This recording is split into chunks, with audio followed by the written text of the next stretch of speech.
जय हिंद, मैं हूं पारितोष शर्मा और अब आप देख रहे हैं भारत बिजनेस यात्रा का एक और एपिसोड। कौन बैठा है आज मेरे साथ, कौन है आज आपका गुरु आज के इस एपिसोड में? ये है अनंत कुमार आनंद जी। ये है सहरसा बिहार से। आप देखो भाई, ऐसा है वो कहते हैं ना, एक बिहारी सब पे भारी, ये भी हैं। आपको बताता हूँ क्यों।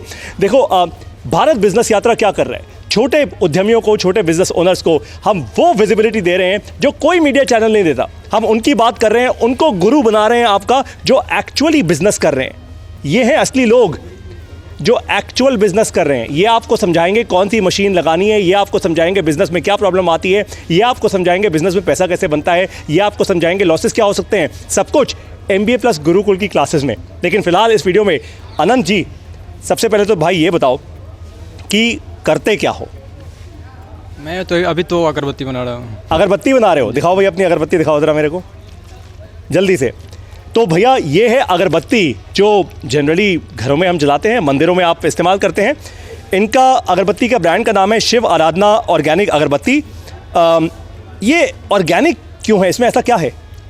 इसमें केमिकल यूज नहीं हुआ है, इसमें जो भी नेचुरल है उससे बनाया गया, जो कॉटन पाउडर से बनाया गया है। जी सर। तो आपकी किसी भी अगरबत्ती में केमिकल यूज़ नहीं हुआ है? नहीं, पहले मैं बनाता था। अच्छा। तो मैंने देखा कि स्वास्थ्य पे बहुत ज़्यादा असर पड़ रहा है उसका धुआं स्वास्थ्य के लिए, और मैंने इसीलिए सोचा कि कुछ ऐसा चीज़ करना चाहिए, इस ढंग का अगरबत्ती बनाना चाहिए कि आदमी के स्वास्थ्य पर कम से कम असर पड़े। तो इसलिए मैंने कॉटन पाउडर से अगरबत्ती बनाना शुरू किया। अच्छा, तो पहले तो हमने ये समझ लिया कि भाई आज ये कहाँ है। अब ज़रा फ्लैशबैक में जाते हैं। अब आप मुझे ज़रा ये समझाइए कि अगरबत्ती का आइडिया आया कहाँ से? अगरबत्ती पहले मैं खेती करता था। अच्छा, ये खेती से अगरबत्ती? जी, खेती करते करते देखा कि कुछ करना चाहिए, स्पेशल कोई बिजनेस शुरू करना चाहिए। तो मैंने यूट्यूब पर देख रहा था कि इसका वीडियो बराबर देखा करता था कि अगरबत्ती कैसे बनती है। तो मेरे दिमाग में आया कि अगरबत्ती का बिजनेस चल सकता है, और लोगों के स्वास्थ्य पर देखे कि बहुत ज़्यादा असर पड़ रहा है, केमिकल युक्त अगरबत्ती मार्केट में मिल रहा है। तो मैंने सोचा कि कुछ ऐसा करना चाहिए कि आदमी के स्वास्थ्य पे कम से कम असर पड़े। तो अभी सहरसा बिहार में ये अगरबत्ती कैसे बनाते हो? मतलब आपने कोई मशीन लगाई है या हाथ से बनती है, क्या इसका प्रोसेस क्या है?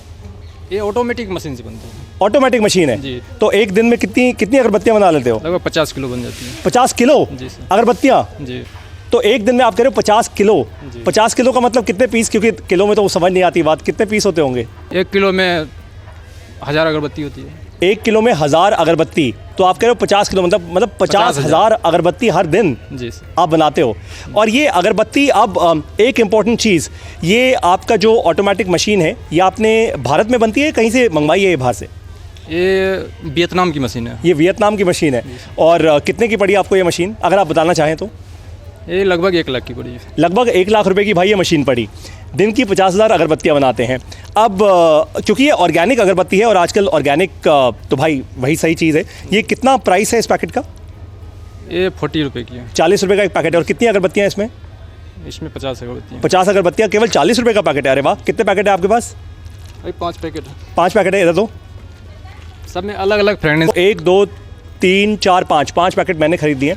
अब आप लोग इस वीडियो के थ्रू सबसे पहले तो एक काम कीजिए, गुरु आपको पढ़ाएंगे, अगरबत्ती का बिज़नेस समझाएंगे, लेकिन सबसे पहले एक काम कीजिए, मैं इनकी डिटेल शेयर करूंगा और जो मैंने किया ना वही आप भी कीजिए।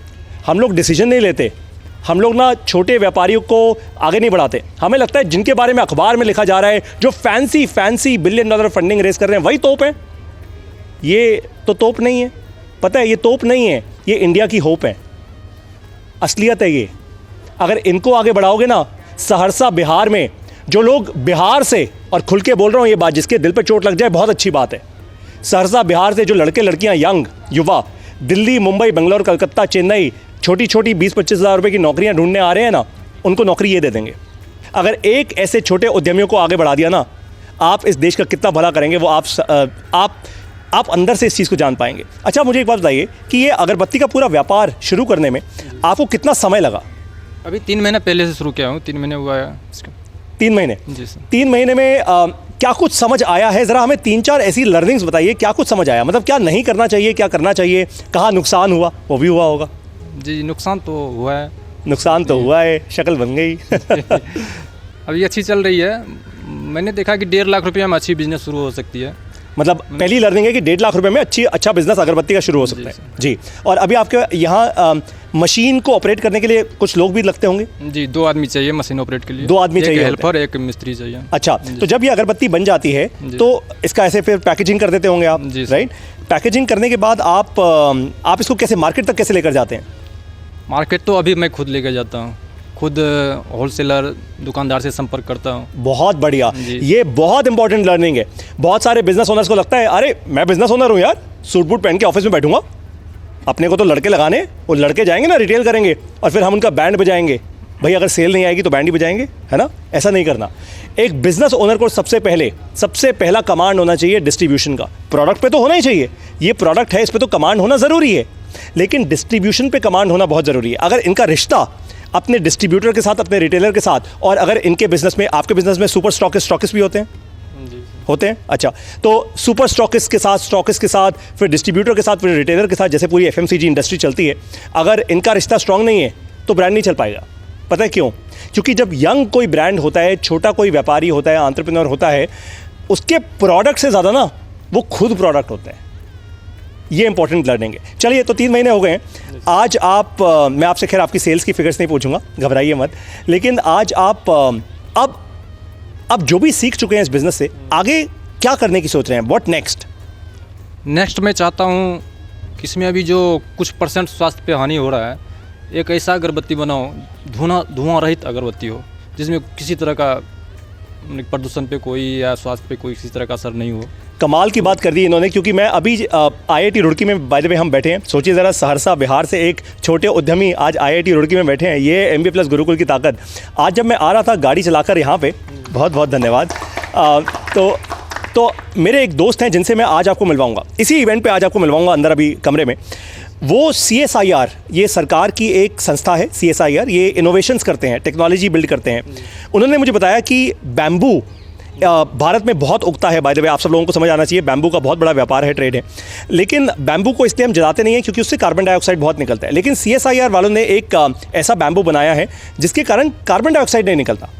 तो मैं आपको उनसे ज़रूर मिलवाऊंगा। आप सोचिएगा, हो सकता है कि वो कुछ आपको ऐसी टेक्नोलॉजी दे देंगे, राइट? कुछ ऐसा इंटेलेक्चुअल प्रॉपर्टी CSIR आपको दे पाए जिसके कारण आप भारत में ही रह के, भारत के ही मटेरियल से आप एक ऐसी अगरबत्ती बना पाएँ जिससे बिल्कुल हानि ना हो।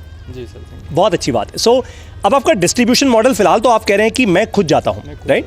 आपने कभी मंदिरों में या गुरुद्वारों में या जहाँ पे भी अगरबत्तियाँ B2B मॉडल में इस्तेमाल होती हैं, क्योंकि मंदिर एक तरीके से आपके लिए एक बिज़नेस, एक B2B पार्टनर हो गया, है ना? बिज़नेस तो नहीं कहूँगा उसको। तो कभी आपने ऐसे ट्राई किया है कि आप किसी मंदिर में जाके अपने उस मंदिर के ट्रस्टी को या किसी ऐसे लोगों को बोलें, मंदिर के बाहर जो जैसे लोग बैठे होते हैं, कि भाई तुम मेरी अगरबत्ती बेचो, मैं तुम्हें मार्जिन दूंगा? जी, ये कुछ मंदिरों में गया हूँ, जो अच्छा वहाँ से फीडबैक मिला है मुझे। अच्छा फीडबैक मिला है, अच्छा रिजल्ट मिला है। तो ये आप लोगों के लिए एक अच्छा लेसन है। देखिए, अगरबत्ती बिजनेस में ना 2 प्रकार से सेल हो सकती है, B2C और B2B। B2C वो है जो आप खुद जाएं कंज्यूमर के पास, या फिर ऑनलाइन बेचें, भाई डायरेक्ट टू कंज्यूमर, सिंपल सा फंड है। B2B, हर मंदिर, हर गुरुद्वारा या कहीं पे भी ऐसा कोई पूजा का स्थल या कोई भी ऐसा स्थल, वो आपके लिए एक बिजनेस पार्टनर बन सकता है। कैसे बताऊं फ़ायदा? हर मंदिर के बाहर आपको दिखता होगा कि जैसे कभी आप किसी शनि मंदिर चले जाएं, शनि मंदिर के बाहर बैठे होते हैं लोग जो आपको तेल देते हैं, जो आपको फूल देते हैं, पूरी वो प्लेट बना के देते हैं 50 या 60-100 रुपए की। अगर वहाँ पे ये अपनी अगरबत्ती साथ में दे दें और उस व्यापारी को बोलें, उस छोटे व्यापारी को अगर आप बोलें कि दोस्त मेरी अगरबत्ती दे और मैं पर अगरबत्ती की सेल पे तेरे को 5 रुपये और दूंगा, तो जहाँ उसको पर प्लेट 5 रुपये वैसे मिल रहा था, इनके कारण 5 रुपये और मिलेगा, तो अब उसकी इनकम डबल हो गई, 5 का 10 हो गया। अब मैंने तो ये 5 रुपये ऐसे ही बोला है, हो सकता है वो 50 हो, मुझे नहीं पता उनकी मार्जिन्स क्या होती हैं, लेकिन आपके कारण आज अनंत जी, भारत देश को बहुत सारी और लर्निंग्स मिल रही हैं। अब आप नेक्स्ट लेवल पे जाने की सोच रहे हैं, तो अब नेक्स्ट स्टेप क्या लेंगे? अब और क्या डिसीजंस आपने सोचे हैं? यानी कोई एक और मशीन लगाने वाले हैं या मैन पावर बढ़ाने वाले हैं? अब नेक्स्ट क्या सोचा है? जी सर, मशीन लगाने वाले हैं। एक और मशीन? एक मशीन से तो अभी मार्केट का बहुत ज़्यादा मांग बढ़ गया है मेरी अगरबत्ती का, तो मशीन लगभग मुझे 5 चाहिए अभी। 5 मशीन चाहिए? उसके लिए कुछ अमाउंट की ज़रूरत है, मैं व्यवस्था कर रहा हूँ और बहुत जल्दी। कमाल की बात है भैया, कितना बड़ा सिग्नल मिल गया। और ये तो MBA प्लस की देन है सर, जब से मैं MBA प्लस में आया हूँ और आपकी मार्गदर्शन और MBA प्लस कम्युनिटी की जो सपोर्ट मिल रही है हमें, ये मुझे बहुत आगे ले जाएगा मुझे। बहुत धन्यवाद मेरे भाई ऐसा कहने के लिए। अच्छा मुझे कुछ ऐसा बताओ, थोड़ा मैं ना डिफरेंट कॉन्टेक्स्ट आपसे पूछना चाहता हूँ। सहरसा बिहार में लोग करते क्या हैं? क्योंकि मैं कभी सहरसा नहीं आया, लोग वहाँ क्या करते हैं? वहाँ सर ज़्यादातर खेती करते हैं लोग। ज़्यादातर खेती करते हैं वहाँ पे लोग, और जो युवा हैं वो क्या करते हैं? युवा पढ़ाई करते हैं या खेती में लगते या होंगे? खेती में लगते हैं लास्ट। ये हुई ना बात, समझ आई आपको बात? भाई एक एंटरप्रेन्योर, एक छोटा उद्यमी अपने पूरे सहरसा बिहार की शक्ल चेंज कर सकता है। हर एक इंसान वहाँ पे खेती कर रहा है। युवा बड़ा होगा, पढ़ाई वढ़ाई करने के बाद खेती करेगा। गेम चेंज हो गई ना इनकी, इन्होंने कर दी ना गेम चेंज पूरे एरिया की। अब आपको क्या करना है? आपको इनको सपोर्ट करना है, इनकी अगरबत्ती खरीदनी है। आप लोग वैसे भी अगरबत्ती खरीदते ही होंगे, आप इनकी अगरबत्ती खरीदिए, ताकि इनकी तो गेम चेंज हो ही और आपकी भी। अब इंश्योर कीजिए कि आप सबसे पहले शिव आराधना ऑर्गेनिक अगरबत्ती, आपको लग रहा होगा मैं प्रमोट कर रहा हूँ, अरे करूँगा खुल के। अपने MBA प्लस गुरुकुल के हर एक उद्यमी को खुल के प्रमोट करूँगा, खुल के। हम तो आगे बढ़ाएंगे। ग्रेट। तो अब सबसे पहला एक काम हम करने वाले हैं, आप मुझसे शेयर करेंगे अपनी डिटेल्स और आप मुझे बताएंगे कि क्या क्या आप और नया बनाने वाले हैं, कौन से नए प्रोडक्ट्स बनाने वाले हैं। वो सारी डिटेल्स मैं इस वीडियो के कमेंट सेक्शन में डालूंगा और इंश्योर करूंगा कि आप तेज़ी से आगे बढ़ें। Thank you sir. पक्की बात? बहुत धन्यवाद ये वीडियो देखने के लिए। आप सभी को जय हिंद।